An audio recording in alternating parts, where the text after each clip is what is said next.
গায়ের মানুষ সহজ সরল, চিটিং বাজদের মনটা গরম। কেউ বলে না ভাই ন্যায্য কথা বলার মতো একটা মানুষ চাই। আমরা ন্যায্য কথা বলার মতো একটা মানুষ চাই।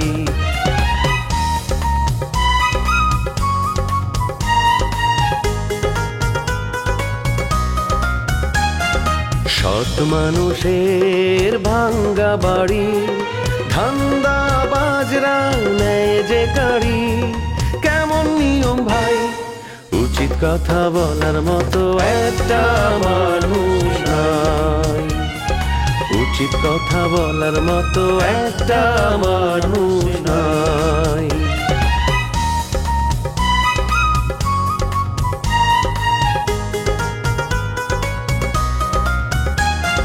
চোরের মায়ের বড় গলা, মিথ্যা দিয়ে সত্য বলা।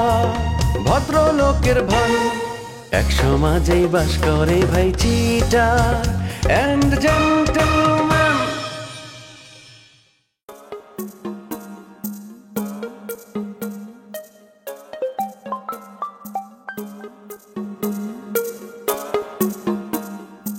কি কারণে ফোন করছো? কারণ ছাড়া বুলেট এত রাত করে কাউকে কল করে না, কথাটা মনে রাখবে। কি কারণে ফোন করছো সেটা আগে বলো, কারণ তোমার সাথে কথা বলতে আমার ভালো লাগে না। আমি কি তোমার গায়ে চিমটি কাটেছি যে কারণে আমার সাথে কথা বলতে তোমার ভালো লাগে না? আমাকে বলতে হবে তোমার আব্বা বিয়ার কেনাকাটার জন্য আমাকে পারমিশন দিয়ে দিয়েছে। এখন আমি কেনাকাটা করতে যাব দুবাই, থাইল্যান্ড, কোথায় যাব জানো? সেটা তোমার উপর নির্ভর করছে। যাওয়ার জন্য তৈরি হয়ে যাও। দুবাই যেতে কত টাকা লাগে এটার হিসাব আছে তোমার কাছে? হ্যাঁ, তুমি তো আমরা আসলেই নিয়ে যেতে পারবা না। সে আবার দুবাই, ব্যাংকক যাবে। তোমার কথাবার্তা শুনলে না আমার মাথাটা খারাপ হয়ে যায়, বুঝছো? এই চেংড়ি ঢিঙ্কা চিকা, তুই আমাকে কি মনে করিস? আমি কি না খাওয়া পার্টি? আমার ব্যাংক ব্যালেন্স দেখলে তুই সেন্সলেস হয়ে পড়ে থাকবি। তুই খালি আমাকে আন্ডার এস্টিমেট করিস, এটা আমার ভালো লাগে না। আমি তোকে ভালোবাসে ফাঁসে গেছি, বিপদে পড়েছি। বুলেট যদি তোকে ভালো না বাসতো তোর ছাও মারাতাম না, জানিস? তুই কি ফাইজলামি করছ আমার সাথে? তোমার বাপ যেখানে রাজি হয়েছে, শ্বশুর মানেছে নিজেকে, তাকে আব্বা বলে বলেছে, সব মানেছে। সেই হিসাবে তুমি হচ্ছে আমার বউ, শুধুমাত্র কবুল বললি লেখা চুকে যায়। যেটা বলে সেটা মাথায় রাখো। ফোনটা সুন্দর করে কাটা দাও। আর কোনোদিন যদি ফোন দাও না তাহলে কিন্তু তোমার খবর আছে বুলেট, আমি বলে দিচ্ছি। তোমার ফোন পাইলে কিন্তু আমি বিরক্ত হয়ে যাই, আমার মাথাটা গরম হয়ে যায়। আমি আবারও বলতেছি, তুমি আমাকে ফোন দিবা না। তোমাকে মানুষ করতে হলে যা কিছু করতে আমি সব করবো সোনা। তোমার দায়িত্বের খেতায় পুরি আমি। তুমি কিন্তু আমার ভীষণ পরিমাণে জ্বালাইতেছো, বুঝছো? আমি যদি জ্বালানো শুরু করি না তাইলে কিন্তু তোমার খবর আছে। মাত্র জ্বলতে শুরু করেছো, এখন তোমাকে জ্বালায় পড়ায় ছাটকাট করে দেবো। তুমি যদি তাও বাগে না আসো, এখনো সময় আছে। আমার গলায় মালা পরায় বলো আই লাভ ইউ, বিয়া করেছে। তোমার গলায় মালা পরানোর আগে ওই মালা দিয়ে আমি গলায় ফাঁস লাগাবো। তুমি চিনো আমারে? হ্যাঁ, আর কোনোদিন ফোন দিবা না। এই জামালে কারা কিছু তোর কথা আছে? এই মেয়ে কথা সাবধানে কর। তোর লগে কথা আছে মানে? জামাল কি কথা বলতে শিখো না? কে জামাল ঘুমু না দেখি কদু ঘুমু? জামাল সাপ কইবা? জামাল সাপ? জামাল সাহেব কমু কিসের জন্য? সমস্যাটা কি? জামাল সাবই তো কইবা। ওই মিয়া, আমি একজন বিজনেসম্যান, তা আমারে জামাল সাপ কইবা না? তুমি জামাল কও কেলা? ভাষা শিখাইছা তার বাদে কথা কও। কার লগে কি কইতাছো বুঝা হই না কও? বুঝছি তো, তুমি আগে লাইটম্যান ছিলে না, পরে না তুমি লাইটের বিজনেস শুরু করছো। এই লাইটম্যান ছিলাম মানে? এই বিজনেস আমার দাদাই করছে, দাদার থেকে বাপে করছে, বাপের থেকে আমি করি। 14 বছর ধরে এই বিজনেস করবার লাগছি। এই কাম করতে এই অ্যাসিস্ট্যান্টের কাম করো না? ওই অ্যাসিস্ট্যান্টেরই কাম করো। কেডা অ্যাসিস্ট্যান্ট? হ্যাঁ, আবে কেডা অ্যাসিস্ট্যান্ট? তুমি রোমিও ডাইরেক্টর অ্যাসিস্ট্যান্ট না? ওরে খোদারে, রোমিও আমার অ্যাসিস্ট্যান্ট, আমি ওরে কাজ শিখাই। ডাইরেক্টর হিসেবে হ্যান্ড নামটা যাইবো, আমি সব কিছু করে দিই। ওই যে রোমিওর থেকে যে 20,000 টাকা নিছো, ওই টাকাটা ফেরত দিবা। রোমিও বলতে 20,000 টাকা নিছি, টাকা ফেরত দেবো মানে? হ্যাঁ, ওই যে নাটকের লাইট করার লেগে 20,000 টাকা দেওয়া হয়েছে তোমারে, ওটা ফেরত দিয়ে দিবা। ওই দেমাক গেছে? লাইট করছি 40,000 টাকা বিল হয়েছে, লাইটের বিল দিছে 20,000, আরো 20,000 টাকা পামু। হালা খুঁজতাছি রোমিওরে, তোমার তো চিটার কোনো জায়গায় পাই না, চিটার বাটপার লয়ে পড়ছি মিয়া। ওই বিল নিবার লেগে আমি তোমাকে খুঁজতে খুঁজতে আমার স্যান্ডেল কাছে, কারণ 6 জোড়া স্যান্ডেল কিনা লাগবো। স্যান্ডেলের টাকা আগে দাও মিয়া, জুতার টাকা দাও। এই ফালতু কথা কইবা না, আমি একজন ক্রিয়েটিভ লোক, কোনটা লাইট আর কোনটা লাইট না সেটা আমি তোমার থেকে ভালো বুঝি। এ লোক তো বহুত খারাপ দেখতাছি। ধান্দা করবার আইছো আমার লগে না? আড্ডি খাইবার আইছো? আরে বাবা আমি ধান্দা করবো কে? তাহলে তোমার লাখ টাকা দেবো গেলা। আমি একজন ক্রিয়েটিভ লোক কখনো ধান্দা করে না। 20,000 টাকা তুমি রোমিও বের ফেরত দিবা, যাও। বিড়াল বাড়িয়ে না ওমা হাতে ইয়ানে কিয়া করে মনে তো হইতেছে এদিকেই আইতেছে। এখানেই আসছে। বেলাল ভাই যখন ঢাকায় আসে তখন শিলিগুড়ি দেখা করে। হায় হায় আমরা যে রাজাবাড়ির বাড়িতে আসছি এই কথা যদি হাতে আর বাড়িতে পৌঁছায় দেয় তাহলে তো সর্বনাশ, ব্যাগ জানি যাইবো। আরে না না, এত টেনশন করো না, উনি ভালো মানুষ, কিচ্ছু বলবে না। আরে বেলাল ভাই কেমন আছেন? ঘটনা কি? তোমার লগে আমি কাকে দেখতে আসি না পিছে তোমার লগে? ঘটনা কি? আরে গ্রামে তো এই বিরাট তোলপাড় চলতে আছে আরে লইয়া, মানে দুইটা পক্ষ হয়ে গেছে গ্রামে। তাই নাকি? তা আপনি কোন দলের পক্ষ নিয়েছেন? নিশ্চয়ই নাফিসার বাবার দলের। জীবনেও না, আমি বরাবরই রোমিওর পক্ষে। ও আমার বন্ধু, আমার দিয়ে রমজান দুলাভাইয়ের বিরুদ্ধে মামলা করাইতে চাইছিল, আমি মানা করিয়ে দিছি। খুব ভালো করছেন ভাই। আর দুলাভাই তো কোনো দোষই আসিল না, আইয়ে না হাতের জোর করে লই আইছি আর হাতের নামে উল্টা মামলা করতে গেছে। আচ্ছা মামলা কি শেষমেশ করতে আইছিল নি আব্বা? আরে না না, কোনো উকিল পায় নাই, হ্যাঁ থানায়ও মামলা নেয় নাই, কারণ দুলাভাইয়ের ওসি সাহেব চেনে। আচ্ছা সেসব কথা বাদ দেন, আপনার কি অবস্থা সেটা বলেন। আপনি একলা আসছেন কেন ঢাকায়? আপনাকে না বলছি পরের বার আসলে ভাবিকে নিয়ে আসবেন, ভাবিকে নিয়ে আসতেন। কেমনি লই আমু, আমি তো দৌড়ের উপরে আছি। ওমা আবার অনেক কি হয়েছে? নিশ্চয়ই ভাবির সাথে ঝগড়া করে আসছেন, রাগ করে ঢাকায় চলে আসছেন, তাই না? আরে ঝগড়াঝাটি কিছু না, আমি মামলা খাইছি। লেবু সাহেবের বর্তমান অবস্থা তো তোমরা জানো। হ্যাঁ হ্যাঁ, জমি জমা তো ইংরেজ সব কারি নিছে। লেবু সাহেব কাছে মামলা, এই মামলায় আমার 4 নম্বর আসামি বানাইছি, বুঝছো? আয়া তো বুঝিন না, ইংরেজ জমি নিছে হাতের মামুর, আর ওই লেবু সাপ হাতের বাইকনার নামে মামলা না করে আন্নের নামে কিনলে মামলা করে। আরে এইখানেই তো খেলা। ওই লেবু সাহেবের কেটে জানি বুদ্ধি দিছে, ইংরেজ যখন আর মামার দলিল করে আমি না কাহারে সহযোগিতা করছি, এই লেগে মামলা করে দিছে। আচ্ছা কদই যে আমার শত্রু, হ্যাঁ পক্ষ লই আমি কাম করবো, এই যে হয় কোনো সময় কও? হ্যাঁ আমারও তো একই কথা। তোমার নামে এই অপকর্মটা কে করলো বলো তো? আমি তো কিছুই বুঝতে পারতেছি না। বুঝতে পারি না তো, সন্দেহ একটা করছি। ওই যে রাজা ভাইয়ের চাচা আছে না, ওমর চাচা, এ নাকি এই ব্যাপারে উৎসাহ দিচ্ছে। না না, এটা হবে না। ওই চাচার সাথে তো লেবু সাহেবের দাকুমরা সম্পর্ক, সে কেন তোমার নামে মামলা করতে যাবে বলো? আরে ওমর চাচার লাগে আমি লেবু সাহেবের গলায় গলায় খাটি। ওমর চাচা তো হেলা গিয়ে রাইন্দে বাড়ি বাড়িতে লয়ে যায়, খান বোঝো কোথার পানি কোথায় গিয়ে দাঁড়ায়। আচ্ছা বাদ দেন তো এগুলো, আমি এমনিতেই কিছু বুঝতে পারতেছি না। বাসায় এসে ঠান্ডা মাথায় কথা বলবো আপনার সাথে। হ্যাঁ আমরা একটু শপিং এ যাবো এখন। আপনি এক কাজ করেন, বাসায় যান।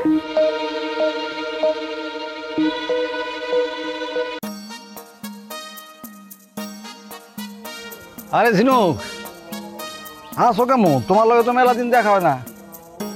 দেখা না হলেই ভালো, দেখা হলেই তো বিপদ, কথা কথা শুধু ঝগড়া লাগে। আমি একটু বুঝলাম না, ঝগড়া কেমন লাগবো? আর তাছাড়া আমি তো এখন আগের মতো নাই যে গায়ে পড়ে মেয়ে মানুষের সাথে কথা বলতে চাই, বরং উল্টা এখন মেয়েরাই আমার সাথে গায়ে পড়ে কথা বলতে আসে। কোন মেয়ে আপনার সাথে কথা বলতে চায়? আমার জানা মতে কোনো মেয়ে তো আপনার সাথে কথা বলতে চায় না। ইভেন কি মেয়েদের বাপরাও আপনার উপর বিরক্ত। আচ্ছা আমি না একটা জিনিস কিছুতেই বুঝি না, আমার উপরে লোকজন কেন বিরক্ত হইব? আমি কার পাকা ধানে মই দিছি, কার ক্ষতি করছি? আমি তো কারো আগেও নাই পিছেও নাই। তবে হ্যাঁ একটা জিনিস আমি বুঝছি কেন লোকজন আমারে পছন্দ করে না। এই যে আমি হঠাৎ বড় লোক হয়ে গেছি না, এটা অনেকেই সহ্য করতে পারতেছে না। তাতে আমার কিছু যায় আসে না অবশ্য, আমি কারো খাইও না পরিও না। কারণ আপনি লেবু আঙ্কেলকে পথে বসাইছেন, তার হাতে ভিক্ষার ঝুলি ধরাই দিয়েছেন। কাজটা কি আপনি ভালো করছেন বলেন? লেবু আঙ্কেল সেই ছোট থেকে আপনাকে এত বড় করেছেন, যে মানুষটা সহজ সরল মনে আপনাকে বিশ্বাস করলো, আপনি সেই মানুষটার বিশ্বাস ভেঙে দিলেন। এলাকার লোকজন এই ধরনের প্রতারণা আপনার কোনোভাবেই মানবে না। গ্রামের মানুষ কিন্তু আমার এই উত্থানটার স্বাগত জানাইতেছে। সামনের বার লোকজন আমার চেয়ারম্যান পদে দাঁড়া করাইতেছে। মানুষের খায় দেয় কোনো কাজ নাই, আপনারা চেয়ারম্যান বানাইবো না।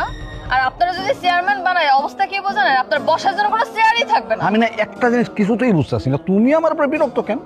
আমি কখনো তোমার জ্বালাতন করি নাই, তোমার বাড়িতে বিবাহের প্রস্তাব পাঠাই নাই, তাইলে তুমি আমার সাথে শোনো, এলাকার গণ্যমান্য প্রভাবশালী লোকজনের সাথে যদি সম্পর্ক ভালো না রাখো তাইলে জীবনযাপনে একটু ঝামেলা হইতে পারে।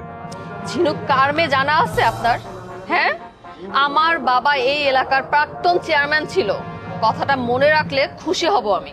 আরে বাবারে, বর্তমান চেয়ারম্যানেরই বেল নাই, সেইখানে প্রাক্তন চেয়ারম্যান। আরে আমার যে মামা, সে তো প্রাক্তন চেয়ারম্যান ছিল, তার কি অবস্থা এসে দেখছো তো? তাই আমার সাথে যখন কথা বলবা একটু চিন্তা ভাবনা করে কথা বলি।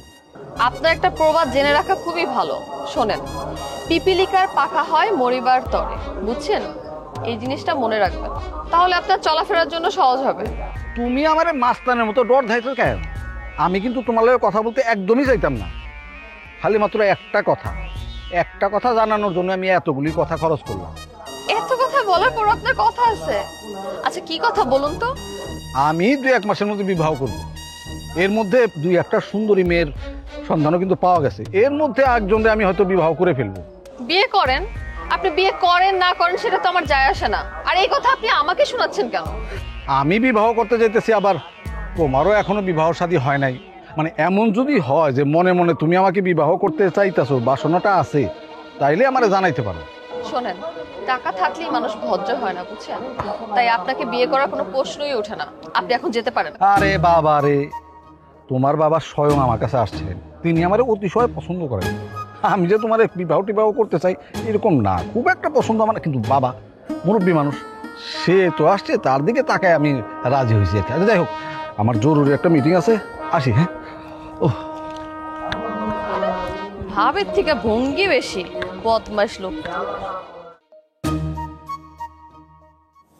কুসুম, বোন তুমি কেমন আছো? আরে বেয়াল ভাই, বসেন বসেন। আমি আছি ভালো, আপনি কেমন আছেন? না রে বুঝ, ভালো নাই, খুব প্যারার মধ্যে আছি। নিজের জীবনটারে ওই স্বাস্থ্যবান আর রাখতে পারলাম না, আর যেমন এই কষ্টের মধ্যেই আছি।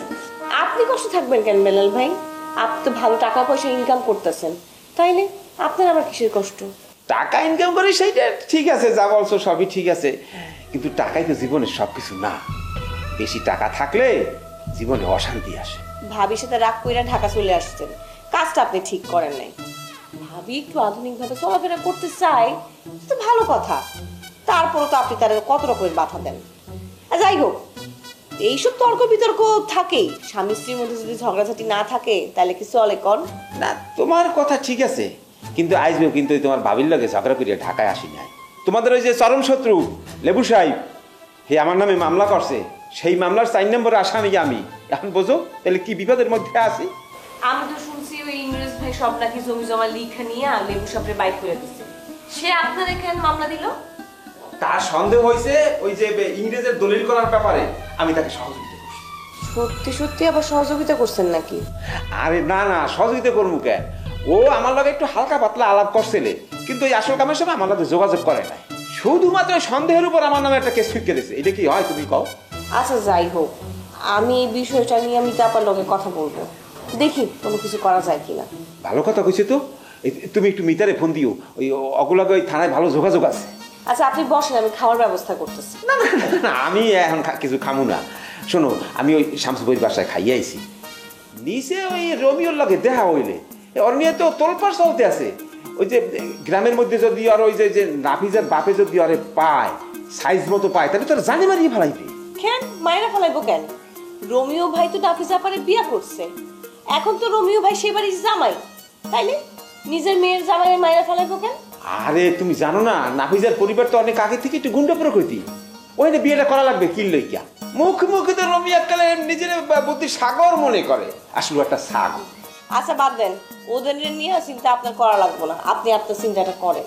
আমি নিজে চিন্তা সাইডে দিছি, বুঝি ওই এখন থেকে ওই শামসুদরি ওখানেই থাকো, তাই ওই 2-3 দিন পর পর এসে কিন্তু তোমাদের এখানে একটু ঝামেলা করবো, তোমরা কিছু মনে করিও না। কি যে কইতেছেন বিলাল ভাই, আপনি আসলে আমাদের ভালোই লাগে। তো আপনি বসেন, আমি চা করে রাখি।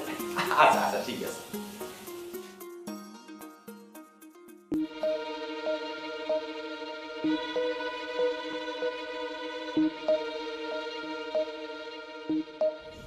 মামা কেমন আছেন আপনি? এই কেমন আছো তুমি বুঝো না? পথের ফকির বানায় দিয়ে এখন ঢং করতেছো কেমন আছি, আর তুমি আমারে মামা বলতেছো কোন হিসাবে? মামা, আমি ইংরেজির বউ হলে আপনি তো আমার মামাই হবেন, সম্পর্কে আমার মামা শ্বশুর। এই ইংরেজ আমার কেউ না, ও একটা বেঈমান শয়তান, আমি ওরে নিজের হাতে খুন করবো। খুনাখুনি বাদ দেন মামা, আপনি ইংরেজের সাথে আমার বিয়েটার ব্যবস্থা করে দেন, আমি আপনাকে সাহায্য করব। যে মাইয়া আমার সর্বনাশ করছে সে বলে আমার সাহায্য করবে কেমনে? এই শুনো, আমি তোমার নামেও মামলা করুম, তুমি ওইবার 3 নাম্বার আসামি।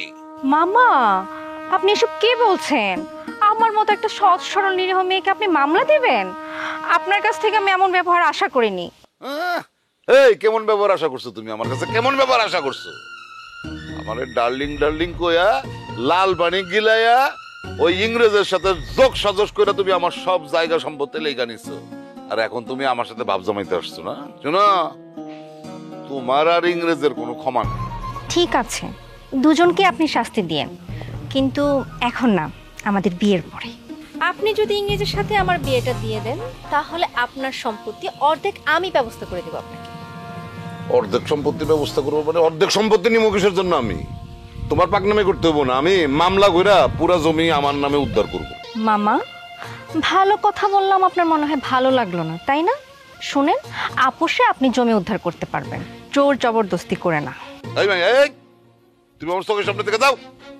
তোমার দেখলে আমার পায়ের রক্ত মাথায় উঠতে যায়। খামোখা আপনি আমার সাথে রাগ দেখাচ্ছেন, আমাকে দোষারোপ করতেছেন। মামা, আপনার ভাগিনাই তো পাপী, মহাপাপী। আপনি কেন অনর্থক আমাকে এখানে জড়াচ্ছেন? মামা, আমার নামে মামলাটা আপনি তুলে নেন, আমি আপনাকে অনেক সাহায্য করব। তোমার সাহায্য আমার দরকার নাই, তুমি আমার চোখের সামনে থেকে যাও। ভালো কথা বললাম, সেটা মনে হয় আপনার ভালো লাগলো না, তাই না মামা? শুনেন, আমি ছাড়া ইংরেজের কাছ থেকে কেউ আপনার সম্পত্তি উদ্ধার করে দিতে পারবে না। এখনো সময় আছে, আপনি আমার প্রস্তাবে রাজি হয়ে যান। শোনো মাইয়া, তোমার নামেও কিন্তু ক্রিমিনালি মামলা হয়েছে, বুঝছো? যেই কোনো সময় তুমি কট খেয়ে যাবা। আমি কট খাইলে তো আমাকে আপনারই কি ছুটি আনতে হবে মামা? এমনিতেই তো আপনি পথের ফকির, আমাকে ছুটি আনতে এত টাকা আপনি কোথায় পাবেন মামা? আমি মামলা করে তোরা জেলে ঢুকাইতেছে কি সারাই আনার জন্য? হ্যাঁ, আমার কি পাগলা কুত্তা কামড়াইছে না শিয়ালে কামড়াইছি? হ্যাঁ, পাগলা কুত্তাই আপনারা কামড়াইছে। আপনি লাল পানি খাইয়া যে ধরনের কর্মকাণ্ড করছিলেন না, সব আমার কাছে ভিডিও ফুটেজ সহ রেকর্ড আছে। আমার সাথে যদি উল্টাপাল্টা করেন না, তাহলে আপনার এই সমস্ত কুকর্মের ভিডিও আমি ফেসবুক, ইউটিউবে ছেড়ে দেব। তখন কিন্তু আপনি সমাজে মুখ দেখাতে পারবেন না। ওরে রাক্ষসীর ঘরের রাক্ষসী, তুই আমারে ব্ল্যাকমেল করতেছস? হ্যাঁ, শোন, আমার এখন লজ্জা শরম সম্মান কোনো কিছুর দরকার নাই, ধারদারি না। হ্যাঁ, কিন্তু আমি তোরে আমি জেলের ভাত খাওয়ায় সারুম, নাইলে আমার কলিজা ঠান্ডা হইব না। তোরে দেখছি না, এমন গেলে পিছলাই খামু রাস্তা। এত কইরা ডর দেখাইলাম, তাও ডরাইল না। এখন যে কি করি আমি?